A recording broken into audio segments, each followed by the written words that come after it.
Yo halo semuanya, balik lagi sama kita Holonime.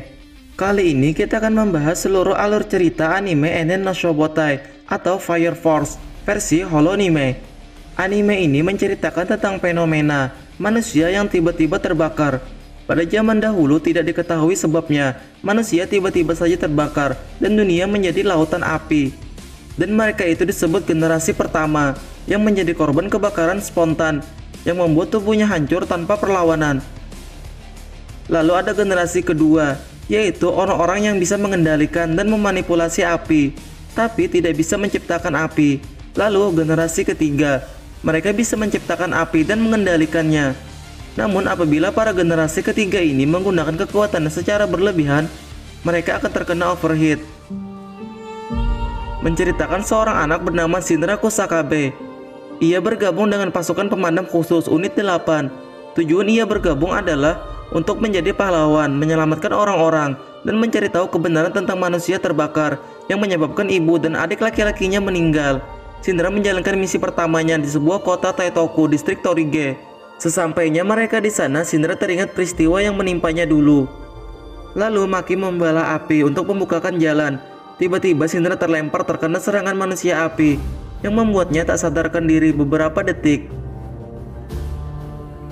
Pertarungan itu berlangsung singkat dan diakhiri dengan doa suster.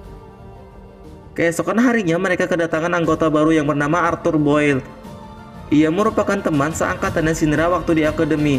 Mereka berdua diminta Kapten Obi mewakili turnamen untuk prajurit baru.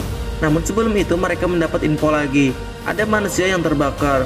Namun kasus kali ini sedikit aneh, seperti ada campur tangan orang lain untuk menjelakakan pasukan khusus. Arthur pun mengistirahatkan manusia api yang sedang santai itu, diakhiri dengan doa suster. Tidak lama setelah itu, bubuk hitam muncul, lalu meledakkan rumah itu, yang membuat reruntuhan mengenai Kapten Obi. Untungnya ketahanan fisiknya kuat, karena latihan yang telah ditekuninya. Keesokan harinya, Shinra bertemu orang yang menangani kasusnya pada insiden 12 tahun yang lalu.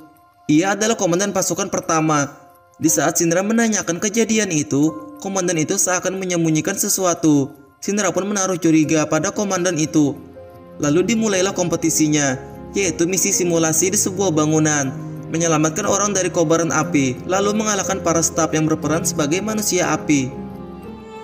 Sesampainya di dalam, Shinra bertemu pria misterius yang bernama Joker. Ia ingin mengajak Shinra menjadi anggotanya. Shinra pun menolak. Joker itu mengetahui informasi tentang insiden Shinra 12 tahun yang lalu. Bahkan ia mengungkapkan bahwa adiknya Shinra yaitu Sou Kusakabe masih hidup. Tentu saja Shinra terkejut dan menyangkal akan hal itu. Jikapun adiknya memang masih hidup, lalu kemanakah ia setelah insiden itu? Lalu Joker mengatakan, apakah kau tidak curiga bahwa ada yang menyembunyikan sesuatu? Arthur dan Tamaki pun datang. Lalu Joker melarikan diri dan meledakkan gedung itu dengan bubuk peledaknya. Untungnya mereka berhasil selamat melarikan diri melalui atap. Setelah kejadian itu, Shinra pun menceritakan kepada Kapten Obi. Ia bertemu seorang pria yang bernama Joker. Di tengah percakapan itu, Kapten Obi mengatakan, tujuan pemadam khusus unit 8 dibuat adalah selain mencari tahu kebenaran manusia api dan menyelamatkan orang-orang, unit 8 juga mempunyai misi rahasia, yaitu menyelidiki tentang unit 1-7. Karena regu lain mungkin saja sudah mengetahui kebenarannya, tetapi beberapa regu menyembunyikannya untuk tujuan mereka masing-masing. Hal itu membuat Shinra bahagia, karena ia memilih unit 8 sebagai tim yang tepat untuk mencapai tujuannya itu. Keesokan harinya, hasil tes bubuk peledak yang digunakan Joker telah keluar. Ternyata berasal dari abu manusia api. Pada hari yang sama, muncullah manusia api. Namun dalam kasus kali ini cukup langka, yaitu manusia api yang mempunyai kesadaran dan merupakan tersangka atas tuduhan pembunuhan, walaupun background dari orang ini adalah seorang prajurit pemadam. Regu 8 pun bergegas menuju ke lokasi kejadian. Shinra dan Arthur pun melancarkan serangannya. Karena merasa terpojok, manusia api itu pun melarikan diri. Lalu Shinra mengejarnya dan bertarung dengannya sampai manusia api itu kewalahan. Di saat Shinra ingin mengistirahatkan manusia api itu, muncullah Kapten Regu kelima. Ia adalah Princess Hibana. Ia ingin mengambil alih tugas Regu 8 dan ingin meneliti tubuh manusia api itu.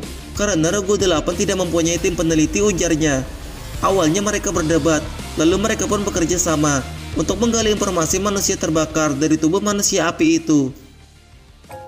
Pada keesokan malamnya, Suster Iris menghilang. Ternyata ia pergi ke markas Regu 5 untuk mengobrol dengan kakaknya yaitu Hibana agar menghentikan semua yang dilakukannya, lalu kembali seperti dulu lagi saat mereka sama-sama menjadi biarawati di sebuah gereja.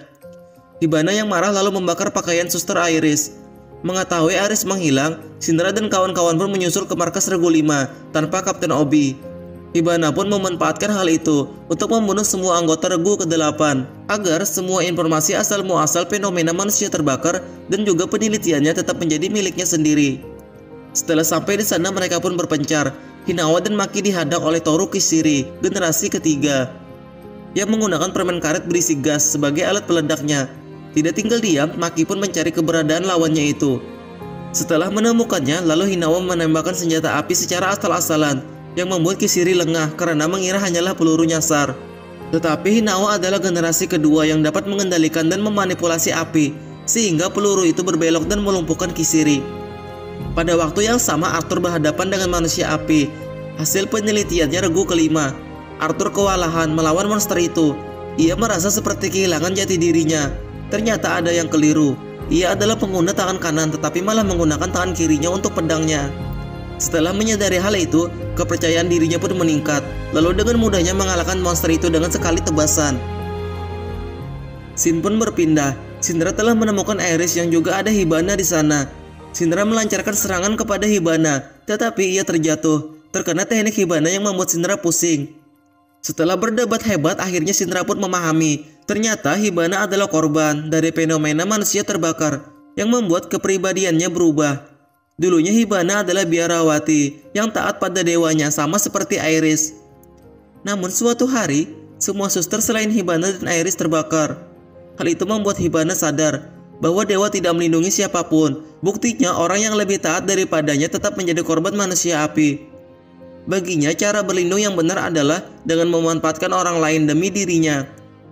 Syndra pun melancarkan satu pukulan pada Hibana dan menyadarkan kesalahpahamannya itu, bahwa di dunia ini masih ada pahlawan yang bisa menolong kesusahan orang lain, dan pahlawan itu adalah Syndra.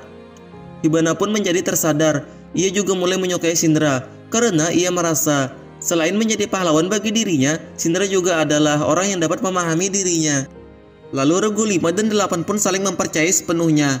Dari penelitian yang Hibana teliti sejauh ini, ada orang yang dengan sengaja membuat manusia api, dan kecurigaannya itu terpusat di sekitar distrik Shinjuku, yang mana adalah wilayahnya pasukan pertama. Mereka pun selangkah lebih maju untuk mengetahui fenomena manusia api dan menyelidiki pasukan pertama. Lalu mereka menyelidiki pasukan pertama dengan mengikuti pelatihan calon anggota baru mereka. Syndra dan Arthur diutus ke sana. Mereka pun sampai di gereja sekaligus markasnya pasukan pertama.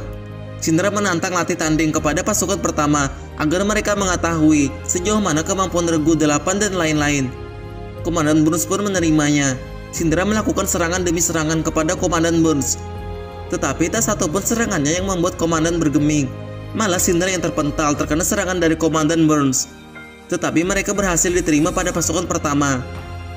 Hari kelima setelah mereka menjadi pasukan pertama, muncullah 5 korban yang berubah menjadi manusia api yang terjadi di beberapa tempat yang berbeda. Karena masih junior, Syndra dan Arthur hanya ditugaskan di sekitar sini. Tidak lama setelah itu, Syndra merasakan getaran di kakinya sebagai tanda ancaman. Benar saja, setelah ia menoleh, terlihat tangan seseorang yang sedang memasukkan serangga ke tubuh orang lain yang membuat orang itu menjadi manusia api. Seketika Syndra bergegas mengejar ciri-ciri orang yang berjubah itu. Setelah memasuki gang kecil itu, Syndra memperdapati 2 wakil kapten yang sedang berada di sana. Pasti salah satu pelakunya ada di antara mereka berdua, karena mempunyai lengan baju yang sama dan model seperti itu hanya dipakai wakil kapten saja. Syndra dan Arthur pun menaruh curiga kepada Karim dan Reka Hoshimiya. Keesokan harinya, Syndra dan Arthur menyelidiki kamar Karim. Lalu ia menemukan serangga itu di sebuah laci Karim. Lalu Karim muncul yang mana mengagetkan mereka. Ternyata Karim hanya menguji Regu 8. Karim juga sedang menyelidiki serangga yang dapat merubah menjadi manusia api itu. Akhirnya mereka pun menarik kesimpulan, pelakunya adalah Reka. Benar saja, Reka sedang menyuruh Tamaki mengumpulkan 5 orang anak untuk didoakan agar terhindar menjadi manusia api. Bukannya mendoakan anak itu, Reka justru merubahnya menjadi manusia api untuk mencari inang yang cocok untuk serangganya. Bahkan Reka juga menyerang Tamaki. Syndra yang memang sedang mencari Reka pun mendapat petunjuk dari sebuah bangunan tua berkat getaran di kakinya. Syndra pun datang di saat yang tepat, lalu melancarkan serangannya. Di saat terjadi pertarungan yang hebat itu, serangga apinya milik Reka bereaksi saat melihat apinya milik Syndra, yang membuat Reka sadar bahwa Syndra adalah orang ketiga yang dicari pendeta suci, yaitu api yang tak ternoda, yaitu Adol Labers. Syndra bertarung sekuat tenaga yang membuat Reka terkapar, akan tetapi Syndra mengalami overheat karena terlalu memaksakan dirinya. Bantuan pun datang. Karim mengurung Reka untuk diinterogasi, tetapi Reka terbunuh terkena serangan penembak jitu oleh bawahannya pendeta suci. Agar informasi pendeta suci tidak terbongkar, melihat prajurit api yang telah mengetahui identitas mereka, mereka pun juga berniat menghabisi prajurit api, yang mana membuat tangan Lee terpotong karena menyelamatkan Karim. Syndra lalu membuat asap menggunakan apinya, sehingga mundurlah bawahan pendeta suci itu. Nah, sampai di sini dulu guys, seluruh cerita Enen no Shobotai part 1-nya. Nantikan part keduanya dari Holo Anime. Terima kasih telah menonton, sampai jumpa.